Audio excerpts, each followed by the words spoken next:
तरह की मेरे पास आपकी पत्नी का चक्कर आपके दोस्त से चल रहा है? इसका मतलब मेरी पत्नी का चक्कर मेरे दोस्त से चल रहा है।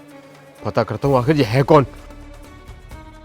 दिव्या, मैं ये कह रहा था कि ना तुम घर चली जाओ। घर चली जाऊं? पर हम तो सामान लेने के लिए आए थे ना, वो रिटर्न गिफ्ट देना है बच्चों को। हाँ वो कोई बात नहीं, मैं दे दूंगा। बात ये ना कि मेरे पास कंपनी से फोन आ गया था, तो मेरे को ना मीटिंग में जाना पड़ेगा। अब कितना टाइम लगेगा ये भी नहीं पता। तुम घर चली जाओ, मैं लेता हुआ आ जाऊंगा। अरे पर तुमने तो बोला था कि तुम्हें ये सब कुछ समझ में नहीं आता और तुम्हें मीटिंग में जाना है, तो तुम मीटिंग में जाओ ना, मैं ये लेके पहुंच जाऊंगी घर। अरे मैं ना बड़ी वाली शॉप से ना कॉम्बो पैक ले आऊंगा, जो अच्छा लगेगा ले लेंगे बच्चे। तुम घर जाओ। ठीक है, सही है यार। अचानक से मीटिंग में गए, वो भी छुट्टी वाले दिन। इसका मतलब रात तक आएंगे। जब भी ऐसा होता है ना, लेट ही आते हैं। एक काम करती हूँ, मैं ना नवीन को कॉल करके बुला लेती हूँ। वैसे भी इतने टाइम से मिल ही नहीं पा रहे, हमेशा किसी ना किसी चीज में अटका देते हैं मुझे। हेलो, हाँ सुनो, मेरा पति ना मीटिंग के लिए गया है और वो रात तक वापस नहीं आने वाला। उसे लेट ही हो जाएगा, कम से कम 12-1 बजेगा। और जब आएगा भी ना तो मुझे कॉल करके आएगा कि सब कुछ रेडी रखना, मेरे बिना उसका कुछ काम होता गया है। तुम एक काम करो, तुम ना घर आ जाओ, हम लोग ना आराम से टाइम स्पेंड करेंगे।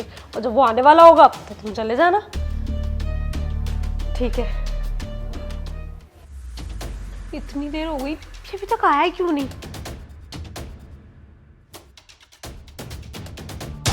आ गया मैं।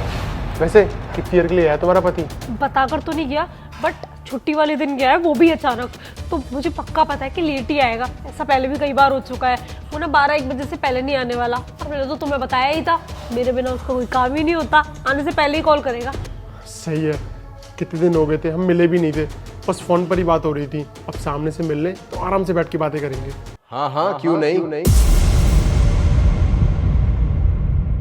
थोड़ी बातें मैं भी कर लूंगा आप दोनों के साथ। तुम यहाँ क्या कर रहे हो? तुम तो मीटिंग के लिए गए थे ना, और इस तरीके से क्यों बात कर रहे हो जैसे हमने कुछ बहुत गलत कर दिया हो। रोहित, मैं तो तेरा दोस्त हूँ, मैं बस तेरे से मिलने के लिए आया था। और तब तू था नहीं तो मैंने सोचा भाभी से बात कर लूं। बिल्कुल, क्यों नहीं। मगर तुम भाभी से किस तरीके की और कैसी बातें कर रहे हो, ये मैं भी तो जानना चाहता हूँ ना, कि तुम दोनों के बीच में क्या चल रहा है। तुम्हें शर्म आनी चाहिए। तुम अपनी बीवी पे और अपने दोस्त पे शक कर रहे हो। बचपन का दोस्त है वो तुम्हारा, कम से कम उस दोस्ती का लिहाज रखते, हमारे पति पत्नी के रिश्ते का लिहाज रखते। तुम सच में, तुम्हारी सोच ना बहुत गिरी हुई है रोहित। आज मुझे ना तुमसे नफरत हो गई। सोच गिरी हुई है? अरे मैं लिहाज कर रहा था तभी तो मेरे को शक नहीं हुआ तुम दोनों पे। अगर मैं लिहाज नहीं कर रहा होता ना, तो तुम दोनों के बीच में चल रहा है ना, वो आज नहीं चल रहा होता। भाई यार, कैसी बात कर रहा है यार। भूल गया हमने कितना एंजॉय किया, कितना ट्रस्ट है एक दूसरे पे। हम सारी बातें एक दूसरे को बताते हैं, तो उसके बावजूद भी मेरे पर शक कर रहा है।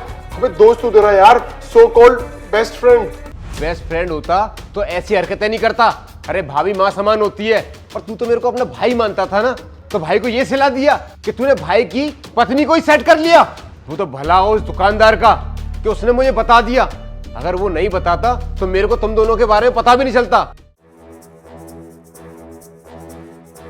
साहब रुकिए।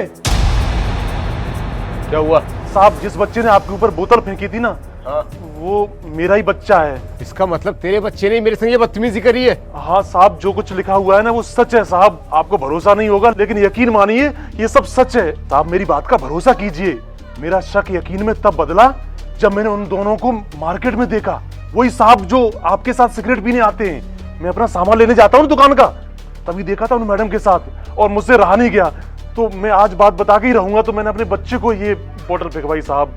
सुन मेरी बात, अगर तेरी बात जरा भी गलत निकली ना, तो मुझसे बुरा कोई नहीं होगा। तेरी दुकान सब बंद करा दूंगा, तुझे भी।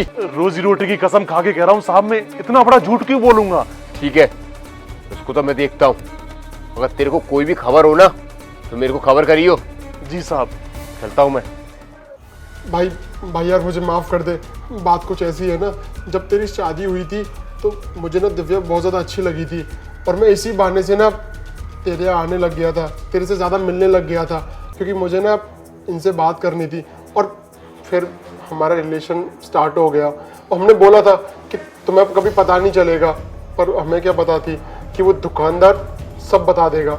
मैं क्या करती, आप हमेशा अपने अपने में लगे रहते थे, बिजी रहते थे, और वैसे भी हमारी तो अरेंज मैरिज हुई थी ना, तो मुझे ऐसा कुछ खास लगाव भी नहीं था तुमसे। मुझे तो तुम उतने पसंद भी नहीं आए थे, पर हम लोगों की इंटेंशन तुम्हें धोखा देने की नहीं थी। बस हमें समझ नहीं आया कि हम सही कर रहे हैं या गलत। हमें प्लीज माफ कर दो। अच्छा, माफ कर दो? तुमने इतना कुछ कर दिया, उसके बावजूद मैं तुमको माफ कर दूं? तुमको शर्म आनी चाहिए। तुमने मुझे धोखा दिया और साथ साथ मेरी दोस्ती में भी दरार डलवा दी तुमने। अगर तुम राजी होती नहीं ना, तो शायद वो तुम्हारे साथ आज होता नहीं। रोहित प्लीज मुझे माफ कर दो। नहीं, अब कोई माफी नहीं होगी। अब तो मैं तुमसे तलाक लेकर ही रहूंगा, और तुझसे भी मेरा आज के बाद कोई वास्ता नहीं रहेगा। तुम अपने घर जाओ, मैं तुम्हारे माँ बाप से घर आके बात करूंगा और तलाक के पेपर घर पहुंच जाएंगे। पर रोहित तेरी बात तो बस, मुझे सफाई में कुछ नहीं सुनना। जाओ तुम।